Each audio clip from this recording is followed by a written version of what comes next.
सबको जय मसीह की।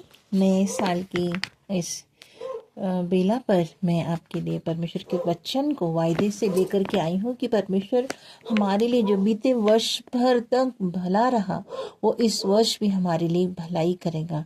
वो इतना महान परमेश्वर है, कभी भी हमारी हानि होने नहीं देगा। इस बात पर हम विश्वास करते हुए वचन को मनन करेंगे। मैं आपके लिए पढ़ूंगी यिर्मयाह नबी की किताब, इसका 29वां अध्याय और इसकी 11वीं आयत। ये हमारे लिए एक प्रॉमिस है, क्योंकि यहोवा की यह वाणी है कि जो कल्पनाएं मैं तुम्हारे विषय करता हूँ उन्हें मैं जानता हूँ। वे हानि की नहीं वरन कुशल ही की है, और अंत में तुम्हारी आशा पूरी करूंगा। परमेश्वर वचन के पढ़े सुने जाने पर हम सबको आशीष दे। आप सबका डेली मन्ना में स्वागत है। बहुत दिनों बाद मैं वचन पर लेकर के आई हूँ और हम इस बात को जानेंगे कि प्रभु ने ये वर्ष हमें कुशलता के लिए, हमारी भलाई के लिए, हमारे लिए आशीषों के लिए दिया है परमेश्वर ने। हम अगर याद रखते हैं, अगर हम देखते हैं अय्यूब को जीवन में कितनी सारी कठिनाइयां आई, कितनी परेशानियां उसके जीवन में उसके हानि के लिए आई, कितनी हानि हुई उसकी, बच्चों की, भेड़ बकरियां, सब नष्ट हो गया। लेकिन क्या ये सब चीज हानि के लिए था? अगर हम अंत में देखते हैं 42 चैप्टर 10 वर्स में कि परमेश्वर ने उसका सब कुछ दुगना उसको वापस किया। कितनी बड़ी बात। तो कोई भी चीज हमारे जीवन में होती है तो वो हमारे लिए हानि की नहीं, परमेश्वर उसमें से हमारे लिए मार्ग निकाल कर हमारी दुगनी आशीषों में बदलने वाला है। हालेलुया। इस बात को हम विश्वास करते हुए देखते हैं कि परमेश्वर हमारे लिए जो कुछ भी करता है वो हमारे लिए भलाई के लिए करता है। उसकी योजना, परमेश्वर जो योजनाएं इस वर्ष हमारे लिए करेगा वो सारी कुशलता की होगी।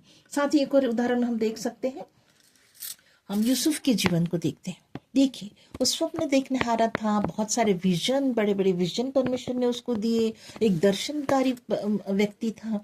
बचपन में जब अपने दर्शन को वो बताता है तो सब भाई जलस करते हैं और माता पिता, क्या हम भी तुझको आके दंडवत करेंगे? ये क्या बात हुई? कैसा लड़का है ये? और उसके सारे सपनों पे पानी फिर जाता है जब वही भाई उसको गड्ढे में डाल देते हैं, है ना। वहां से एक भाई उस पर तरस खा करके क्या करता है, किसी को बेच देता है कि उसको पता ना चले। हम लोग एक दूसरे की हानि के कारक बनते हैं, लेकिन प्रभु ने उसमें से देखिए कैसी भलाई निकाली।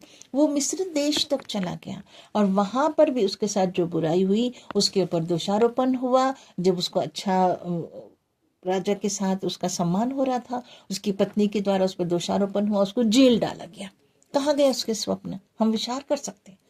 और वो सपनों के बीच में एक व्यक्ति ने उसके साथ जो था, वो जब बाहर रिहा हुआ, उसने उसकी तारीफ करके उसके लिए एक मार्ग खोला कि फिर वो राजा के सम्मुख आया।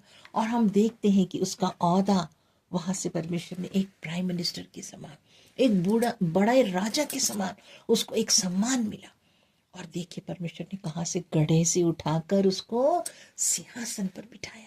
ये होता है, कोई आपकी हानि करे, कोई आपके लिए बुरा सोचे, उम्मीद रखिए कि परमेश्वर मेरे साथ है, उसने मेरे हाथ में मेरी जीवन की योजना है, वो मेरे लिए सब कुछ कुशलता में बदल देगा।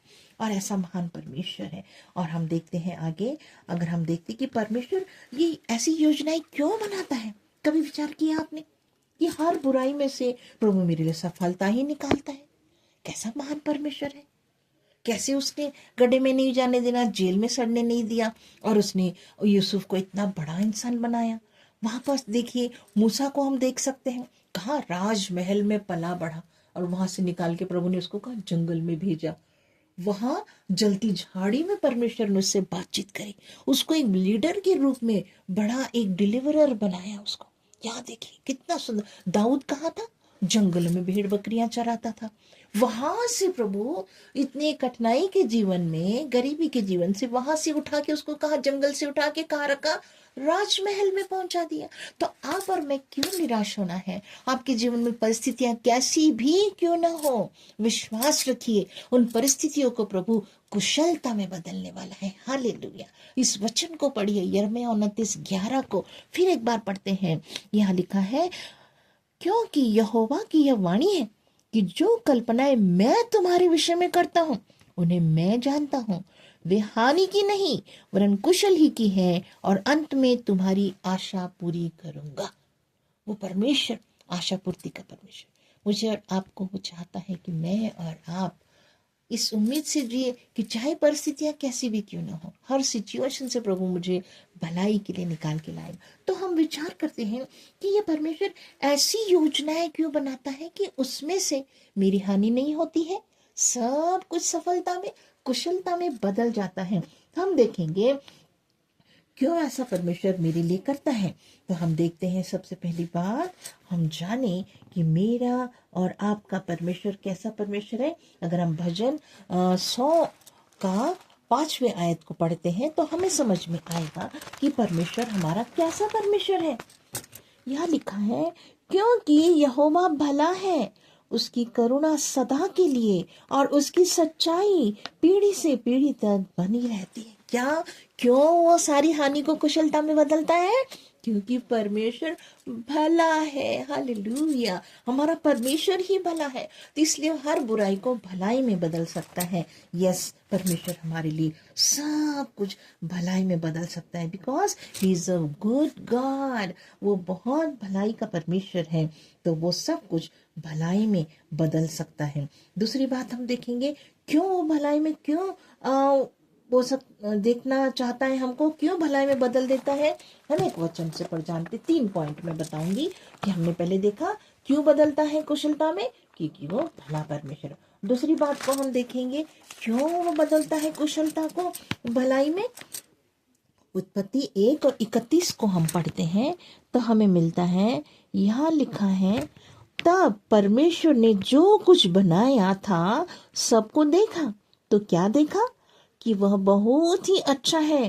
तथा सांझ हुई, फिर भोर हुआ, इस प्रकार 6वां दिन हो। मतलब परमेश्वर जो करता है ना, जो योजनाएं करता है, वो क्या है? अच्छी होती है। उसका देखना अच्छा है, उसका बनाना अच्छा है। इसका मतलब मेरा और आपका खुदा अच्छा खुदा है। वो सब कुछ अच्छा ही बनाता है, उसमें कोई हानि नहीं होती। इसलिए मुझे और आपको, हम मनुष्य का देखना कैसा जलस होता है, बुरा होता है, गिराने की कोशिश करता है, लेकिन परमेश्वर क्या क्या देखा कि सब कुछ अच्छा है। मेरे परमेश्वर का देखना, आप पर वो दृष्टि जो कर रहा है इस वर्ष में, वो दृष्टि अच्छी है। इसलिए वो हर बुराई को आपके अंदर जो की जाएगी, किसी भी कुदृष्टि को, वो अच्छाई में बदलने वाला परमेश्वर है। हालेलुया। तो परमेश्वर, मेरा और आपका परमेश्वर, पहले हमने देखा वो he is a good God, वो भलाई का परमेश्वर है। और हमने क्या देखा कि परमेश्वर सब कुछ अच्छा ही बनाता है, वो बनाने में भी अच्छा ही बनाता है। इसीलिए मुझे, मेरी हर हानि को वो कुशलता में बदल सकता है। अब हम और पढ़ते हैं एक आयत, तीसरा पॉइंट हम देखेंगे, भजन 118 का 24 आयत को हम देखेंगे। 118 की 24 आयत लिखती है कि आज वह दिन है जो यहोवा ने बनाया है, हम उसमें मगन और आनंदित हो। देखिए, मतलब हर दिन जो परमेश्वर बना रहा इस वर्ष का, हर एक दिन आज का दिन में बदलेगा। आज जो कल आने वाला है वो फिर आज के दिन में बदलेगा। तो इमेजिन करिए, इस वर्ष का एक एक दिन, जहां तक आज का दिन कहा जाता है, वो हर एक दिन प्रभु आपके लिए क्या करने वाला है?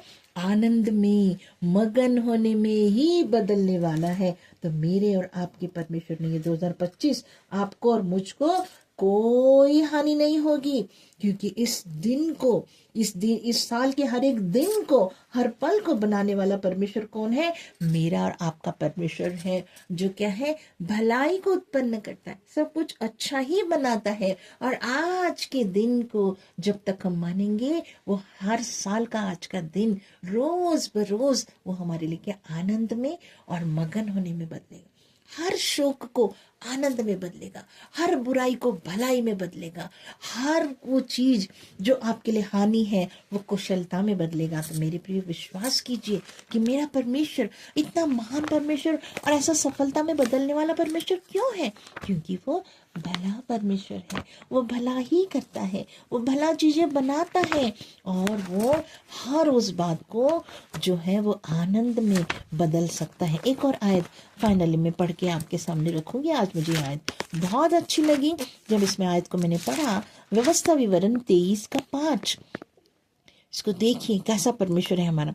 परंतु तेरे परमेश्वर यहोवा ने बिलाम की ना सुनी, किंतु तेरे परमेश्वर ने तेरे निमित्त उसके शाप को आशीष में बदल दिया, इसलिए कि तेरा परमेश्वर यहोवा तुझसे प्रेम रखता। देखिए कितना बड़ी बात, कितनी बड़ी बात है। प्रभु कितना प्यारा परम, क्योंकि वो आपसे और मुझसे प्रेम करता है। ये भी एक मुख्य रीजन है कि वो मेरे ऊपर आने वाली हर हानि को कुशलता में बदलता है। हर वो बात जो हमारे लिए कोई बुरा करता है वो अच्छाई में बदलता है, क्योंकि वो अच्छा ही बनाता है। वो देखता है, उसका देखना भी अच्छा है। हमारे पर जो दृष्टि रखता है अच्छे से रखता है, ताकि वो कोई बुराई हमको छूने न पाए। साथ ही हमने पढ़ा था कि वो हमारा जीवन का हर एक दिन वो क्या है, आनंद के लिए, हमें मगन होने के लिए बनाता है। और यहाँ पर जब हमने पढ़ा व्यवस्था 23 और 5 में कि तेरे निमित्त अगर कोई तुझे श्राप की बात भी बोले, हानि की बात भी बोले, लिखा है वो उसको मैं आशीष में बदल दूंगा। क्यों? क्योंकि मेरा परमेश्वर, आपका परमेश्वर हम सबको क्या करता है, प्यार करता है, वो प्रेम रखता है मुझसे। इसीलिए वो इस वर्ष वो कहता है कि जो योजनाएं मैं तुम्हारे, जो योजनाएं, जो प्लान, जो कोई पर्पस, जो उद्देश्य आप बनाते हैं, जो परमेश्वर के हुजूरी में रखकर आपके सामने परमेश्वर योजनाएं रखेगा, वो हर दिन आनंद में बदलेगी, अच्छाइयों में होगी, कुशलता में होगी। परमेश्वर आप सबको इस वचन से बड़ी आशीष दे। परमेश्वर पे वादे पे विश्वास कीजिए और चलिए कि परमेश्वर आपकी हानि कभी नहीं होने देगा, आपके ऊपर कोई बुराई की नजर नहीं आएगी, क्योंकि परमेश्वर आपको देखता है वो अच्छाई के लिए। आपका हर दिन 2025 का आनंद में गुजरेगा, मगन होते हुए, और एंड ऑफ द ईयर में भी आपके हर आशीषों में प्रभु आपके साथ होगा। प्रभु आपको आशीष दे। इस वचन को जब आप सुनते हैं आनंदित होइए, प्रभु का धन्यवाद कीजिए इस वर्ष के लिए। इस प्रॉमिस वर्ष को लेकर के चलिए कि मेरे जीवन की हर योजना प्रभु कुशलता में मेरे लिए पूरा करेगा। और परमेश्वर सचमुच मेरा और आपका अच्छा परमेश्वर है, भलाई करने वाला। गॉड इज गुड, ये याद रखिए। इसलिए कोई भी बुराई आपको छूने नहीं पाएगी। धन्यवाद करते हैं प्रभु जी इस वचन के लिए। सुनने वालों पर बड़ी आशीष, उनके जीवन की हर योजना में आपको शामिल करते हैं, ताकि वो जाने कि मेरा परमेश्वर बहुत भलाई करने वाला परमेश्वर, एक अच्छा परमेश्वर, हर दिन को आनंद में मेरे लिए चलने वाला पर, मेरे हर शोक को, हर आंसू को पोंछकर आनंद में बदलने वाला परमेश्वर है। धन्यवाद करते प्रभु जी। हर श्राप इनके प्रभु आशीषों में बदल जाए, हर जनरेशन कर्स दूर हो जाए, और इस दिन का हर दिन उनके लिए आशीष का बारिश हो प्रभु। धन्यवाद करते इस वचन के लिए, सुनने वालों पर आशीष हो। हम धन्यवाद करते यीशु के नाम से मांगते, आमीन। सुनिए, शेयर कीजिए, दूसरों को बांटिए, आशीषित होइए, सब्सक्राइब कीजिए, और आपके सपोर्ट से हम आपको और अधिक वचन के द्वारा इस नए वर्ष में हम परमेश्वर की आशीषों को बांटेंगे। आमीन। Thank you.